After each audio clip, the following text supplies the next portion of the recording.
We have two more sessions for the day. The next one is a virtual roundtable discussion on addressing health inequities in the USA. What are the key strategies? Now, in this panel, we are looking more in depth in one country, that's the United States, but there will also be reflections on inequities in other parts of the world and what the cancer community, but also a broader health and development community can do to address inequities effectively and sustainably. Now, for this discussion, we have David Simas, who is CEO of the Obama Foundation, Dr. Jill Jim, Executive Director of the Navajo Department of Health, and Holly Kuzmich, Executive Director for the George W. Bush Institute. Welcome to all three of you. Lovely to see you all on the screen next to me. David Simas, if I can come to you first, how well do you think communities, broadly speaking, have been engaged in efforts to sort of try and reduce the inequities that we've seen across health? I think the work so far has been insufficient in terms of reaching deep into the different nodes of trust within communities. I think we're still at stage one, where there's the reflection and the realization that there are these broad inequities that exist and occur by different ways to, break out communities by race, by age, by gender, by geography. In some ways, that's the foundational starting point. But then if you just move to a policy stage, that's fine, but without getting into the communities and understanding culture, faith, the civil society within a community. What are the different organizations that exist that create the links by and between individuals, between families, between the different nodes of trust? This is the type of mapping at a community level that will then be essential to take the overarching view of what the data says about inequities, what the policy response is going to be, and then what the distribution nodes could be. And what I'd like for us to, at least the way I think about this challenge, is you can't really get to the efficacy of a policy response without a full understanding of all of the different nodes of community as it exists, because that's an intermediary that any policy response has to go through. And speaking about that policy response, politicians, policymakers, etc., the fact that they don't necessarily have an understanding or access to all the information around communities, does that mean that they have just an overly simplistic approach to what the problem is, and therefore the policy reflects that? I think so. And again, this is not to assign blame or to chastise anyone who is a public official or is engaged in public policy. I have been guilty of this myself many times. But the reality of information flow by and between individuals, their community, and their leaders is completely disrupted, given the fact that most people have one of these right now. And so what may have worked from a top-down perspective years and years ago just doesn't work today. And so there's an old notion in community organizing, something that President Obama and Mrs. Obama are deeply rooted in, that before you begin to think about the solution to any problem, first, you need to spend a lot of time within a community, not just hearing what people are saying, but also come at it from the profound understanding that really it's rare for any individual to be making decisions, especially as important as a health-related decision, without all of the communitarian surrounding. And so family, and I will say it again, for many people, faith. What are the cultural underpinnings between one element of a community and another element of a community? What are the means of receiving information? Where are the elements of trust? Where are the elements of mistrust? You can never have complete certainty and precision. But this is a mapping exercise that is not just doable, but essential, so we can get out of, again, what I believe is an outdated an increasingly simplistic view of engaging with communities, especially on a question of health at the individual and community level.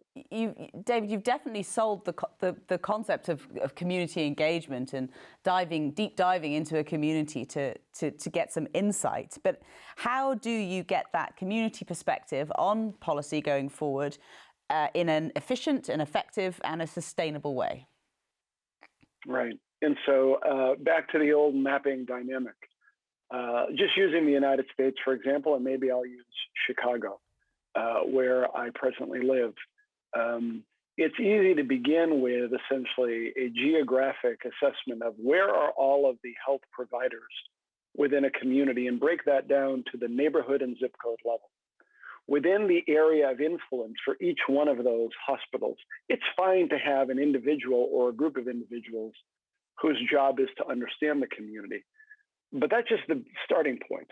So imagine there at that point that you begin to then create a coalition or a network of all of the churches, all of the public safety entities, all of the youth engagement entities, all of the education entities, all of the faith entities, all of the public service provider entities, and imagine a council within each geographic place anchored around a healthcare facility that is convened in, in whatever way would be essential, but essentially become not just the eyes and ears in a functional way, but also the nerve endings and also the ways to begin to deliver messages. And so it's, even though the United States healthcare system is massively fragmented, which is a challenge, that's also the beginning point where, at least in many urban areas, it's harder in rural areas in the United States,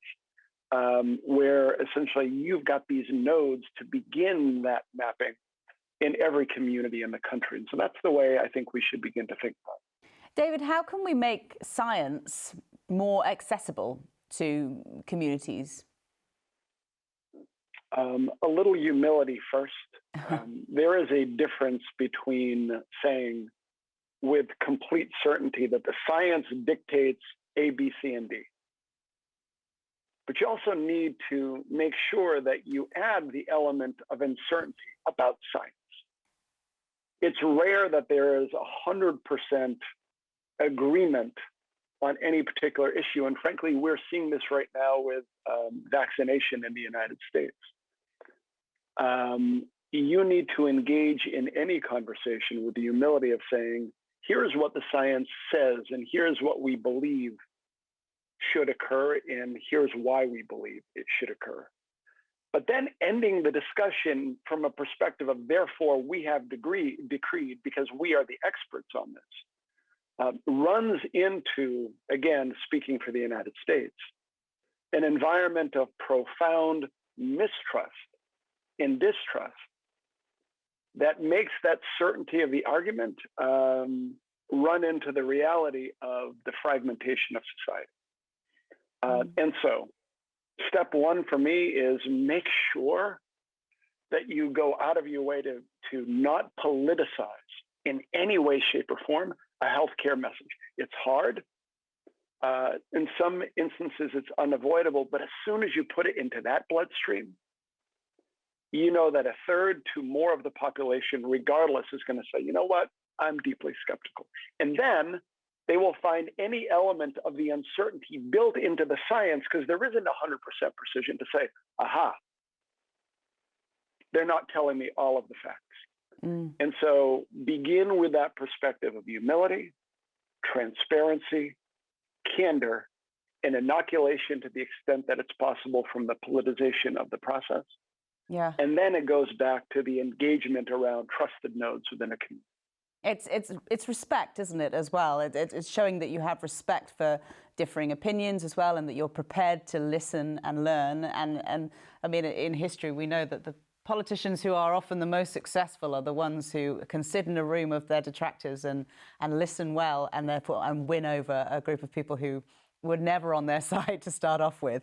Fascinating stuff, David. Do stick with us because we have questions from the audience coming in thick and fast. But I want to turn my attention now to Dr. Jill Jim, who is Executive Director of the Navajo Department of Health. Dr. Jim, thank you so much for being with us for this panel discussion as well. Talk to us, if you can, first about some of the biggest cancer control issues that are facing the Native American community in the US right now. Well, thank you for that question. Well, American Indian and Alaska Natives, which we also might refer to as Native Americans, are more likely to get liver, stomach, kidney, lung, colorectal, and female breast cancers than white people in most regions across the United States. And some of these exposures that the tribal nations have dealt with, such as the Navajo Nation, is uranium mines that have not been fully cleaned up by the EPA, or some issues that we're still running into. And we do have a birth cohort study examining those uranium exposures to date. And also, as I mentioned, some of these cancers are associated with these uranium mines that existed on the Navajo Nation at one point. Also, in my dissertation, I also examined differences in healthcare costs and utilization 12 months after lung cancer diagnosis, and found that just being American Indian was associated with lower healthcare costs 12 months after lung cancer diagnosis, meaning that many of our patients that are receiving care do not access as their counterparts as non-Hispanic white population. So care is not being accessed immediately after a patient gets diagnosed. There are also other disparities related to smoking across the regions and access to healthcare, but our current healthcare system does not include cancer treatment. And so many of this is a problem just because we can't detect early cancer, just because that screening is not made widely available. It is widely available, but treatment itself does not exist on the Navajo Nation. So through treaties between the government and tribal nations, healthcare access is not met because it's inadequately funded. So other disparities that we often face here is just near to my own personal life with families getting treated at late-stage cancer diagnosis. Late-stage cancer is really evident in most of the cancers that were mentioned. And so screening and also treatment is often a problem for Native Americans here in the United States. Dr. Jim, you mentioned, I would say, three sort of main causes, perhaps, of this inequity and the disparity in treatment. One of them being environmental, one of them being socioeconomic stance and background, and perhaps then lifestyle choices as well, being the third one with tobacco use, for example. Are there any other main sort of root causes that you would say are to blame for this inequity that we're seeing across the US? Well, as I mentioned before, I think it's just the Indian healthcare system that we have. We have a system similar to Veteran Affairs and almost like a single payer system like. But of course, with these type of healthcare systems, we're not receiving the best treatment. We're receiving mainly primary care services across tribal communities. So definitely more funding is needed for tribal nations to provide adequate services to tribal members. Another thing is just that there is culturally appropriate care remains a challenge for many of the members for across tribal nations, because accessing care may not be the best in our communities, such as early screening could be overlooked. It remains a challenge to even have a primary healthcare provider to assist in screening. So having confidence in our healthcare system remains a problem. And then cancer could be interpreted uniquely within each tribe. For the Navajo people, we interpret cancer as the sore that does not heal.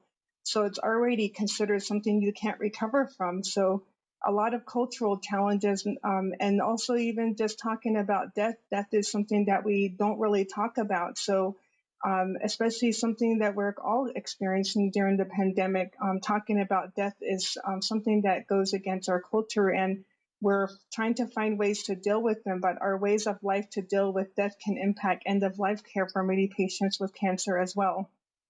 That's fascinating. Certainly, I didn't know that detail about Indigenous peoples and your beliefs as well, and the things that like not being able to talk about death. And I'm wondering, from the World Cancer Leaders Summit and the leaders who are watching this right now, Dr. Jim, what advice you would give them then in trying to reach out and connect with Indigenous communities? Well, one of that's just increasing equitable access to resources like affordable quality cancer screenings and treatment and care, improving data collection to speak about ways to provide decision making for tribal members, and also building the capacity in tribal communities. So we all live in the United States. There's over 500 federally recognized tribes, but we all have a distinct government to government relationship. And the government does have its ability and promising healthcare services to us, but how that's met is still something that remains a challenge. But promoting culturally competent a workforce in healthcare to tailor interventions is probably going to be important. This only because many of our members go off the tribal land to receive cancer care. So the private sector needs to be competent in providing culturally appropriate care, from interpretation services to understanding tribal healing services, and also discussing death, as I mentioned, how to deal and discuss death with patients and preparing them for maybe the short-lived months they might have, especially if they have late-stage cancer diagnosis, and also increasing preventive health, such as ways to help people quit smoking, and then promoting a healthy lifestyle, because many of our tribal nations also still eat our traditional foods, how to engage in understanding what our ways of life included a number of years back before we were introduced to processed foods, or sort of that lifestyle that we all choose to live here. Yeah. Jill, are there any models of collaboration, of partnership out there that you can speak to now that work, that are good examples of that should be replicated elsewhere? Well, there's many outside institutions like the Mayo Clinic that do work with our northeastern tribes, and something of that nature can happen across tribal communities with these institutions that are either in the west or Midwest or south or north of the United States, even in Alaska, and trying to partner with research institutions or cancer treatment centers, not only in medical or university sites across the United States, is probably something that we need to continue to look into. The Navajo Nation does have a cancer center, but it's an infant stage, and we need more resources to expand that so it can serve the entire population. Because right now, many of our tribal nations are traveling distances and hours just to get care and also receive consultation. So there's a large access to care issue for tribal members across the United States. Dr. Jill Jim, thank you very much. Stay where you are, because we will come back to you again with some more questions from our audience. But now I'd like to bring in Holly Kuzmich, who is Executive Director of the George W. Bush Institute. Holly is our last speaker of this particular session. Great to see you, Holly. So now at this George W. Bush Institute, you've been focusing, I understand, particularly on women's cancers and on cervical cancer in particular. There are, as we've been hearing through the course of the day, huge inequities in access to prevention, to screening, treatment, and not just between countries, but also inside countries as well, within countries. So can you tell us a little bit more about the focus of your work in trying to close that gap? Sure. Well, first of all, it's great to be here today. And, you know, the focus of our work at the Bush Institute has very specifically been on cervical cancer, particularly in the global context. But what we know about cervical cancer in the global context matches so much of what we know here in the United States. While the scale might be different, you know, the US has a fairly low rate of cervical cancer incidence compared to the rest of the world. We still see disparities. That's true in the United States, and it's true around the world as well. In particular, there's a higher incidence of cervical cancer among Black and Hispanic women compared to white women in the United States. And we also know that we have yet to really do what we can to vaccinate US adolescents with the HPV vaccination. About 60% of adolescents are vaccinated. We see disparities in terms of urban versus rural. We have higher vaccination rates in our urban areas than we do in our rural areas. And it's really often, these sort of low resource settings where we find disparities in cancer in the United States, and that's true worldwide in terms of the work we do, particularly on cervical cancer, and most significantly in sub-Saharan Africa.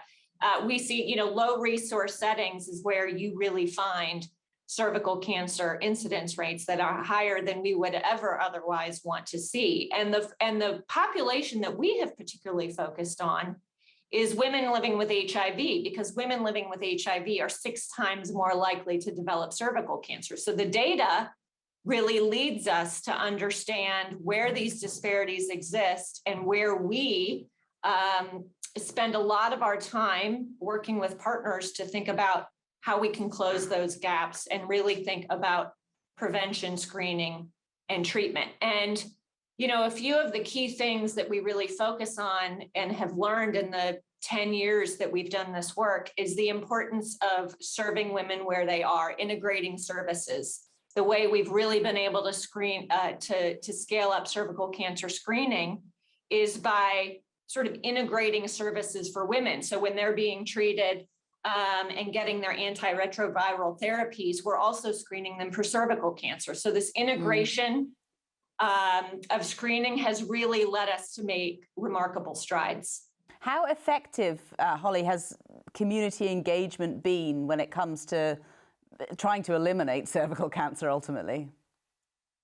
It's very important, particularly because issues of fear and stigma are real related to cervical cancer. We actually see that in the United States.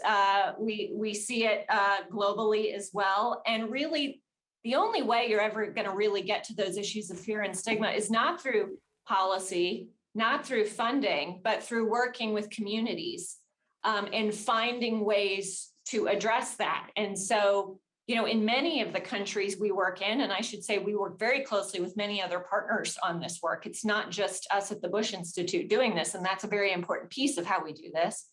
But we work with women on the ground. They serve as sort of ambassadors and mentors and educators in their community to help women understand, number one, the importance of getting screened, and number two, that, that cervical cancer is not a stigma that they should fear. And we can only do that by really working at the community level. We know that women tend to trust their friends, their neighbors, and other women they can identify with. So that's where you have to get out of, sort of out of the policy space and really sort of leverage community as much as possible on those bottom-up strategies to really address those issues on the ground. And Holly, innovation isn't just limited to technology, it's also how we all work together as well, and partnerships that are put in place. And I know that that's a big part of the Institute's advocacy as well. And I'm wondering if you can detail that in a bit more for us. Yeah, well, one of the things, we always think about what are the unique assets that we can bring to the table. And one of the things we've often thought about with President and Mrs. Bush as the namesakes of our organization is the platform of first ladies, especially as it relates to something like a women's cancer, like cervical cancer. First ladies have an immense platform. We have often worked with many first ladies around the world. And Laura Bush certainly was an advocate on issues in the United States of women's health issues. And so we've talked to first ladies around the world about how they can be advocates in their own countries on issues related to cervical cancer in particular, on other women's cancers, on health issues broadly.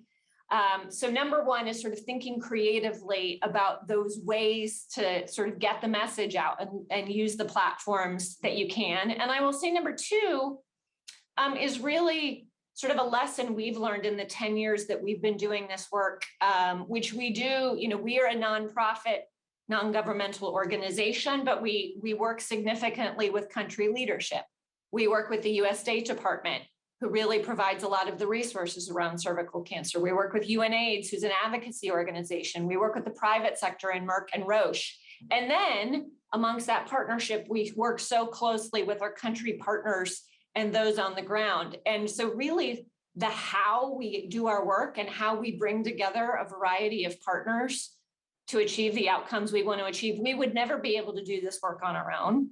I think PEPFAR and Merck and Roche and UNAIDS and the countries we work with would also say they can't do this work alone. So how we sort of creatively put together key partners to work together is just a lesson that we've learned. We knew it 10 years ago, but I can't emphasize it enough in terms of the lessons we've learned about where we're able to have impact because of the strength of that partnership.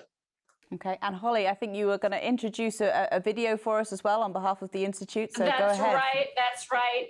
I'm really lucky that, President Bush has obviously had a longstanding commitment to HIV issues in particular, and this issue of cervical cancer was built off of that platform. And so he sent along a video for all of us today. He obviously couldn't be here live and in person, but wanted to be able to share his thoughts.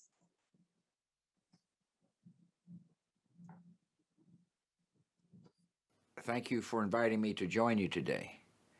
Nearly 2 decades ago, my administration created PEPFAR. And in the years that have followed, millions of lives have been saved from HIV/AIDS. After leaving the White House, I learned that women who survive that disease are at risk of death from another. So the Bush Institute has partnered with PEPFAR and others on Go Further to deliver screening and treatment for cervical cancer. And we're seeing results.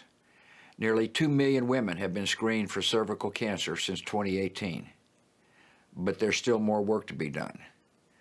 And when passionate problem solvers are at the helm, innovative solutions ensure that people live longer and healthier lives. Thank you for your important and life-saving work. Keep it up, and may God bless you.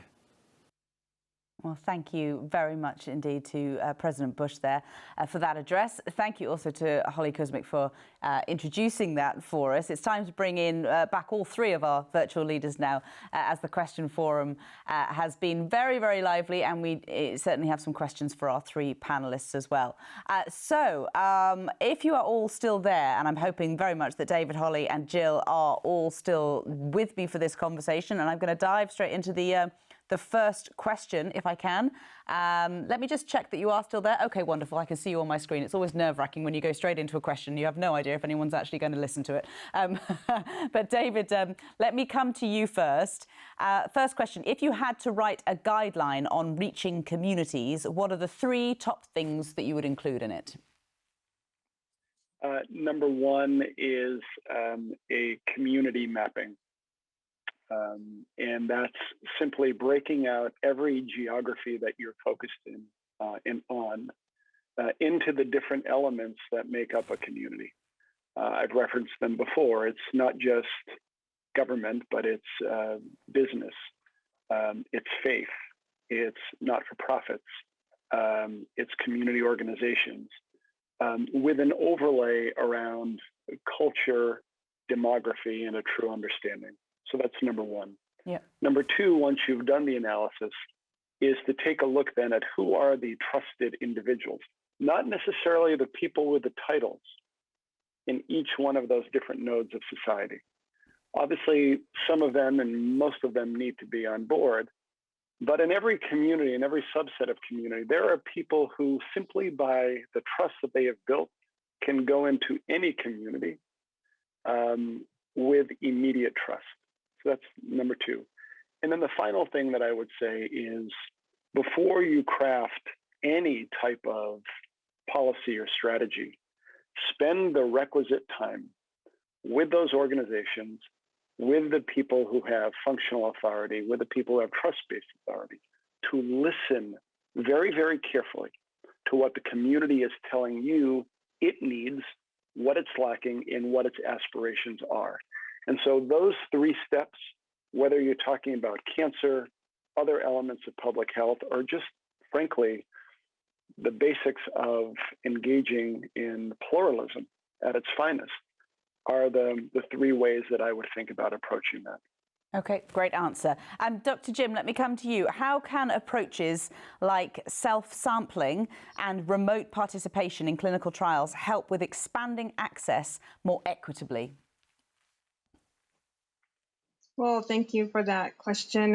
As far as research in American Indian communities and Alaska Native and the United States, I think it's quite accessible, but a lot of that has to be really deals with trusting and working with these researchers and also following the laws of the tribal nations. There are institutional review boards that exist within the Indian Health Service and also tribal communities. So researchers definitely have access to this, but understanding that there needs to be a relationship that needs to be built within these tribal communities, and each community is not the same. So recognizing participation in research has to be done with each nation and not just a blanket one.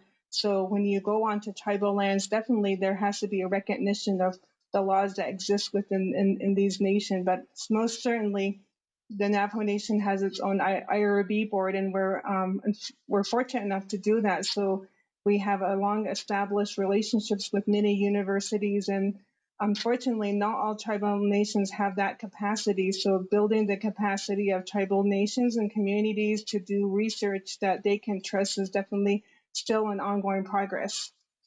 Okay, great. And Holly, a question to you now.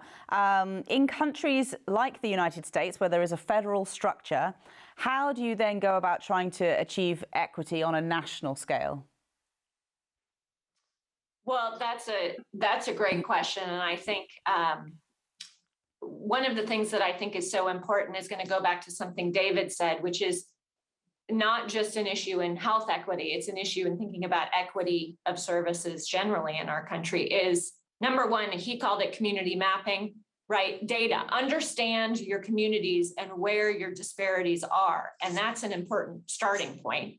And then you've got to, even with a federal structure in place, you've got to really think about how you design policy in a way that leverages input and voice for people at the state and local level. And the relationship between those three is very important. You've got to have some level of balance there, understanding you need a framework and an overall set of guiding principles at a federal and national level, but enough room at the state and local level to really sort of use the community mapping, use the data that shows you where your biggest challenges are, and then address locally tailored solutions at that state and local and even just neighborhood by neighborhood level, which is important.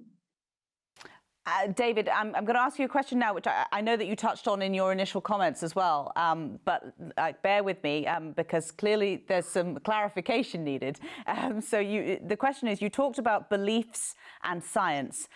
Beliefs are related to religion. So what are your thoughts on that, and how can that be taken into consideration when engaging with communities? When you engage with a human being, you are engaging with someone who has agency and choice. An individual is simply not a composite of just whatever their rational or individual or community set of value systems and beliefs are. Everyone is fundamentally different in terms of where they anchor their sense of self. For many people, not just in the United States, but globally, especially when you introduce a question of health and cancer and the implications about life and death, to treat it simply as a question of science without understanding emotion, community, faith, belief, worldviews, and where that person comes from, is a recipe for not maximizing what you want to do, which is well-being and health for all individuals. And so I'm not advocating that anyone begin to adopt either a religious belief system or worldview that is inconsistent with their values and their assessments, or that runs contrary to what the science is. But if you go into a community and you don't understand the cultural, spiritual, and religious framework, the family framework that people operate into, because we're not isolated automatons. We're part of a culture. We are part of a belief system of people and faith in those beliefs are central to many. And so a sensitivity to that doesn't run against the science, but runs alongside of it as a colleague, as a peer, I think is essential. And on that point, David, and I'm not sure if Holly or Jill, if you want to jump in on this as well, one of the questions that's come in is, but not all communities are aligned. So how do you manage different priorities within communities? Holly, do you want to take that one? Sure. I mean, that's a hard question for any person sort of trying to solve a big issue that's in front of them. Part of it is you have to give people voice, right? You have to be willing to listen. You have to acknowledge that it's a balancing act, that you're going to hear competing sort of points of view, priorities that come from, equally legitimate individuals and groups of people. And for those people sitting in the middle trying to sort of, figure out how to take that all in and craft a solution, part of it is you have to be willing to listen and hear people out and get them to understand that you're working across multiple communities. And so I think as a starting point, which we often don't do enough of, is just really being willing to have those conversations in the first place. Yeah, makes perfect sense. And we do have to leave it there. It's been fascinating talking to all three of you, so thank you so much for your time. But time is against us, as always. Thank you again to our speakers for connecting with us today, and also to you, the virtual participating leaders, for making this session so interactive. Thank you for all the questions. We are going to break now for a bit. I will see you back here, though, at 2:20, that's Boston time, 8:20 Geneva time, for the last session of the day, a facilitated focus dialogue on potential health systems innovation to improve cancer care and to address inequity. See you shortly.